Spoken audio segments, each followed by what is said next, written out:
तो आज की इस वीडियो में दोस्तों हम बात करेंगे कार्बन डेटिंग के बारे में। आपने ज़रूर कहीं ना कहीं कार्बन डेटिंग के बारे में सुना होगा, जिससे कि जो भी हमारे पुराने ऑब्जेक्ट्स हैं, जो बहुत ही पुराने ऑब्जेक्ट्स हैं जिन्हें खोज कर निकाला गया धरती के नीचे से, जैसे ये स्केलेटन आप देख सकते हैं, तो इन चीज़ों की जो एज है, जो इनका टाइम पीरियड था, वो पता लगाया जाता है। उस पर जो प्रोसेस को कार्बन डेटिंग कहा जाता है। तो ये सारी की सारी वीडियो कार्बन डेटिंग के बारे में। तो सबसे पहले अगर आपने इस चैनल को सब्सक्राइब नहीं किया है तो प्लीज़ चैनल को सब्सक्राइब कर लीजिए, ताकि आप और भी नॉलेजफुल वीडियोस को देख सकें।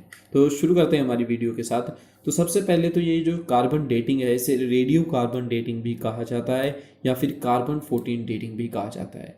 तो ये एक मेथड है, it is a method for determining the age of an object, जिससे किसी भी ऑब्जेक्ट की डेट पता की जा सकती है। वो कैसे पता की जा सकती है उसके बारे में हम आगे भी चर्चा करेंगे। तो सबसे पहले ये जो कार्बन है, कार्बन 14 है, ये एक रेडियो एक्टिव है। आइसोटोप का मतलब होता है जो कार्बन की अलग अलग फॉर्म्स एग्जिस्ट करती हैं, जैसे कार्बन 12, कार्बन 13, कार्बन 14। तो वो हमें इतना ज़्यादा केमिस्ट्री में नहीं जाना है, उसे छोड़िए। तो सबसे पहले ये एक रेडियो एक्टिव आइसोटोप है, मीन्स ये कुछ ना कुछ रेडिएशन छोड़ती रहती है अपनी, जो कार्बन है। और तो ये मेथड जो the method was developed in the late 1940s of the at university of Chicago by Willard लिपी।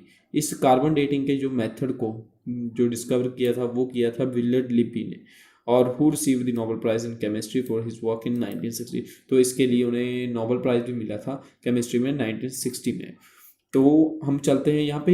ये जो कार्बन है, carbon is present everywhere and in everything. Carbon हर चीज़ में है, हमारे में भी कार्बन है, आप में भी कार्बन है। जैसे कि कार्बन एक बहुत ही अजीब प्रोडक्ट है जो हर चीज़ में पाया जाता है। जैसे कि आपके डायमंड ले लीजिए, अब स्ट्रॉन्गेस्ट है वो, काफ़ी बहुत ज़्यादा स्ट्रॉन्ग है, उसमें भी कार्बन है। लेकिन आपकी पेंसिल की सॉरी लेड है जो, उसमें भी कार्बन है, वो कितनी सॉफ्ट होती है। तो ऐसे में कार्बन बहुत ही एक बहुत ही अजीबोगरीब प्रोडक्ट है जो ऑलमोस्ट हर चीज़ में पाया जाता है। जैसे कि आप इस पिक्चर में देख सकते हैं कि जो सूरज की किरणें और नाइट्रोजन मिलकर कार्बन 14 एटम्स बनाती हैं। फिर ये कार्बन डाइऑक्साइड के साथ पेड़ों में जाते हैं, और उसके बाद पेड़ों को अगर हम जैसे कि नॉन वेज खाते हैं तो उसमें भी जो ये कार्बन के मॉलिक्यूल्स होते हैं, कार्बन के एटम्स होते हैं। वैसे ही अगर हम ग्रीनरी को डायरेक्टली खाते हैं, जैसे कि हमारा शाकाहारी भोजन, तो उसमें भी कार्बन मौजूद होती है। तो ये कार्बन हर जगह है। तो इसका फ़ायदा उठाकर ही हम जो है किसी भी ऑब्जेक्ट की टाइम पीरियड या डेट पता लगा सकते हैं। तो यहाँ पे व्हेन द एनिमल और plant dies it stops exchanging carbon with its environment, and thereafter the amount of C14 it contains begins to decrease as the C14 undergoes radioactive decay. तो ऐसे में जब कोई plant या फिर कोई animal for example मर जाता है, तब उसके अंदर जो ये जो कार्बन का जो बाहर से कार्बन आना और जाना, ये प्रोसेस रुक जाता है। जहाँ पे कार्बन होती है वहीं पे रुक जाती है, जितना ही उस बॉडी में कार्बन होती है।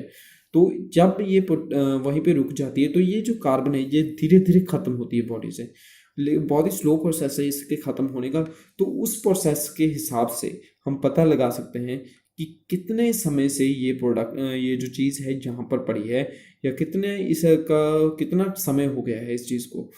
तो ये आगे हम और क्लियर होगा। अभी देखिए, measuring amount of 14 carbon in sample from a dead plant or animal such as piece of wood or a fragment of bone provide information that can be used to calculate when the animal और plant died. जैसे कि जो carbon atom है वो किस रफ्तार से घटता है, साइंटिस्ट को इसका पता है। ये देखिए, the half life of carbon 14 is about 5730 years. जो एक कार्बन एटम है वो हाफ रह जाता है 5730 सालों में, हाफ लाइफ ऑफ कार्बन। तो इस तरह से पता लगाया जा सकता है जितना कार्बन उस बॉडी के अंदर डिके हो जाता है, उस हिसाब से कैलकुलेट करके पता लगाया जा सकता है कि ये जो चीज़ है ये कितने साल पुरानी है। तो इस तरह से the older a sample is the less C14। जितना वो सैंपल आपका पुराना होगा उतनी ही कम उसमें कार्बन 14 होगी। ये C14 का ही स्पेशली यूज़ किया जाता है, कार्बन 14 आइसोटॉप का। आपको याद रखने वाली चीज़ है ये। तो the oldest date that can be reliably measured by this process date to around 50,000 years ago. और इस प्रोसेस से जो सबसे ज़्यादा, हम ज़्यादा से ज़्यादा पुरानी 50,000 साल पुरानी चीज़ों का हम पता लगा सकते हैं इस कार्बन डेटिंग के प्रोसेस से। क्योंकि उसके बाद जो कार्बन उसमें होती है वो ऑलमोस्ट बिल्कुल ख़त्म हो जाती है, तो उसके बाद हम पता नहीं लगा सकते कि कितनी कार्बन जो एटम है उसका डिके कर चुका है, कितना उसने अपने आप को डिस्ट्रॉय कर लिया है।